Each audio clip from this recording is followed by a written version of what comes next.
Nagkikrave ako ng chicken tocino today, pero wala kaming nung frozen. Gagawa na lang ako ng sarili kong tocino. Hindi ko ito ginawa before. Sumakses sana tayo sa gagawin natin today. So, ito yung ating chicken. I'm using chicken thighs. Alright. Hulaan ko lang. Hindi ko lang ang gagawa ko. Salt and pepper.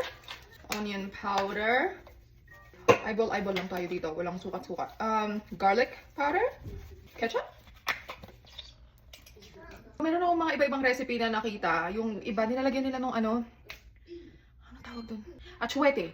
May atsuete ba ako? Wait. Pwede ba kaya to? Bukas na eh. Napapanis ba to? Okay. We'll dissolve that into water later. Wala akong pineapple juice. So, kukunin ko na lang yung juice nitong pineapple chunks. Ay, dumami. Nalunod na yung chicken sa juice. Hindi ko na lang kaya dito rekta yung atsuete, no? My gosh, good luck na lang dito. Pardon me if I'm doing it wrong. Brown sugar. Ito yung pinaka-importante kasi ito yung caramelization. Guys, I don't know. Oh my god, sana tayo mag-aksaya ng ingredients. Siguro isang oras na babad, pwede na.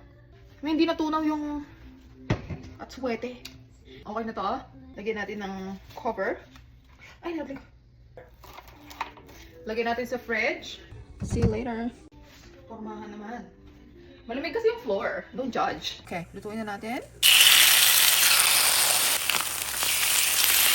Moment of truth. You want rice? Taste test. Ano ko ditong fried egg, kanin of course, and sausawan lang, suka. Parang kulang siya sa asukal. Hindi siya ganun katamis. Sausawan natin. Thanks for watching. Bye!